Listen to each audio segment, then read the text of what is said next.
J'ai l'impression que les jours se suivent et se ressemblent tous. Dire que la motivation n'est pas au rendez-vous serait un euphémisme à ce stade. Même le téléphone me paraît loin et stopper le réveil qui s'emballe est une épreuve. Un parcours du combattant. En même temps, quelle idée de le mettre sur la commode à l'entrée au lieu de le laisser sur ma table de chevet. J'ai vu une vidéo d'une fille sur Internet qui expliquait que poser son téléphone plus loin permettait de se lever directement sans traîner au lit à scroller sur les réseaux sociaux. J'avoue, je me lève. Seulement, elle a oublié de dire que c'était pas forcément par envie, mais plutôt par nécessité, pour faire taire ce bruit strident et qui m'agresse dès le matin. La véritable solution est pour moi toute trouvée. Ne plus me lever du tout. Avec mon café du matin, j'ai depuis 2 semaines laissé tomber les compléments alimentaires censés me faire une belle peau et des cheveux brillants. Je les ai remplacés par les pilules antalgiques que le docteur Simarelli m'a prescrites. Malheureusement, après 3 jours de nausées matinales, j'ai dû me rendre à l'évidence. Je ne peux pas les avaler le ventre vide. Cette tartine me paraît interminable et la couche de confiture trop épaisse me regarde de travers. Et si ça s'arrangeait pas? Et si je continuais d'avoir ce mal de ventre toute ma vie? Qu'est-ce qui va pas chez moi?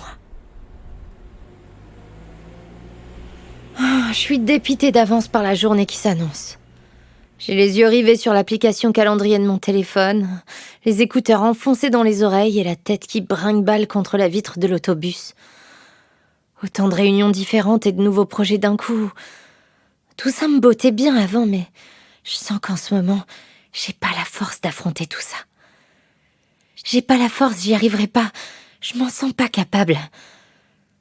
Pourtant, je sais que je peux pas passer à travers cette journée. Je vais devoir la vivre. Je sais pas si c'est moi, mais j'ai l'impression que tout est plus bruyant que d'habitude. Mon réveil passe encore, mais ces sonneries insupportables qui m'envahissent toute la journée, là, j'en peux plus. Je sais pas qui a pensé un jour que travailler tous ensemble dans le même espace, collés à ses voisins, c'était une bonne idée. Je lui tire pas mon chapeau, non. C'est littéralement en train de m'obséder.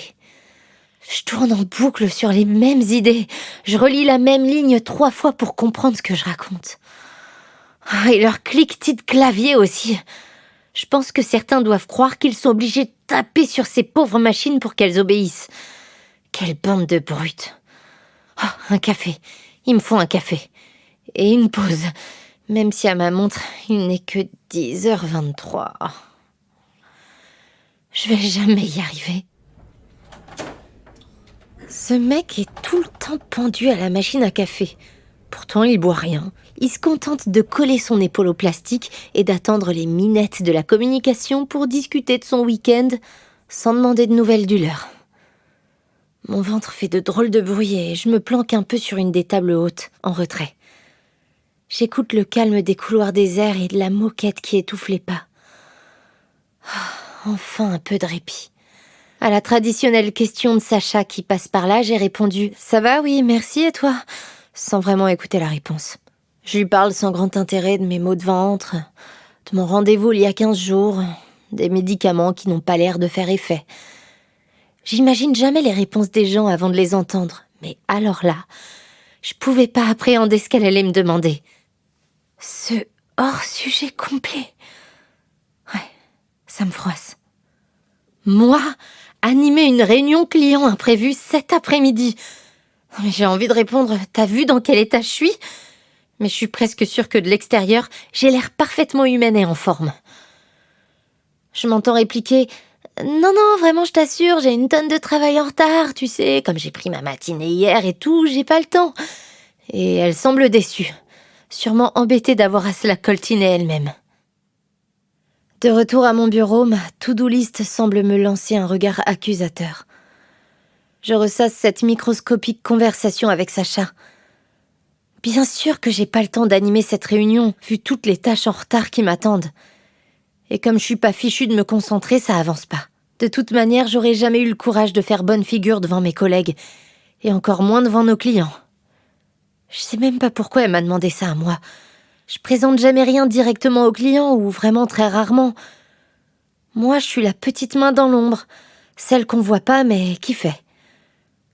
Aujourd'hui, je suis même devenue celle qu'on ne voit pas et qui ne fait pas. En plus, vraiment tout pour plaire. Je guette l'heure du déjeuner comme si ma vie en dépendait. Pourtant, j'ai même pas faim.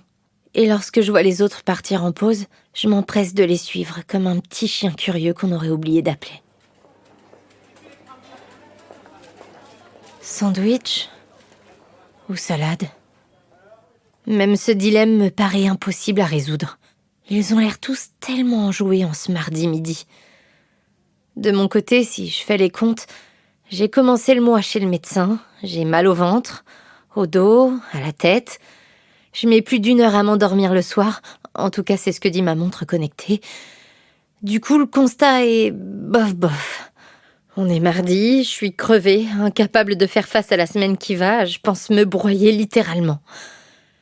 Je me plains d'être invisible et inutile, mais mon planning est chargé de choses que je repousse à plus tard. Je me sens comme une moins que rien de ne pas avoir saisi la seule opportunité de peut-être briller devant les clients et d'exister un tant soit peu. Pour couronner le tout, j'ai aucune envie de manger cette salade chèvre chaud que je paye les yeux de la tête. Je n'ai pas envie. Je crois que c'est ça qui doit se lire sur mon visage aujourd'hui. Je n'ai pas envie de faire des efforts, de sociabiliser, de manger quoi que ce soit, d'être poli, d'exister ici et maintenant. J'ai beau tous les regarder s'extasier en croquant dans leur burger double cheese et leur sandwich au pastrami, je me sens pas à ma place et je crois qu'il n'y a rien à faire. Aujourd'hui, c'est le point de non-retour. Alors que la moitié de l'open space est en réunion, je suis là à triturer mes cuticules, à ronger mes ongles et à fixer mon écran d'ordinateur qui s'est mis en veille depuis un petit moment. Oh, et ces brûlures d'estomac qui me reprennent. C'est peut-être un réflexe de survie, mais j'entends clairement la voix de ma mère dans ma tête qui me répète « Tu sais, il y a des jours sans, ça va passer. » Est-ce que ça va vraiment passer? Est-ce que je dois faire un dernier effort pour que ça s'arrange? De quoi je parle d'ailleurs? De ma vie entière? Heureusement que j'ai un mec. Sinon, je me sentirais vraiment seule au monde.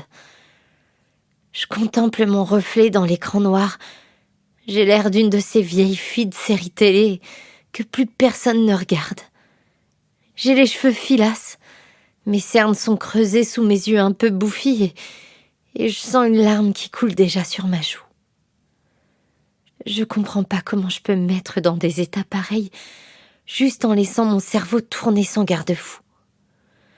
J'ai le sentiment de plus contrôler mes émotions et avec tous les magazines de développement personnel que je lis, c'est quand même un comble. Le comble du ridicule, Amy. Tu crains, tu gâches tout, tu salis tout.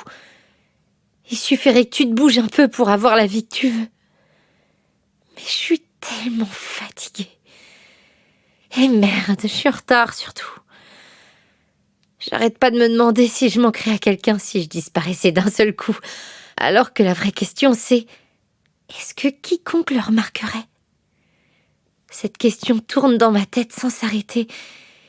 Et je pousse la porte de l'immeuble en mode pilote automatique.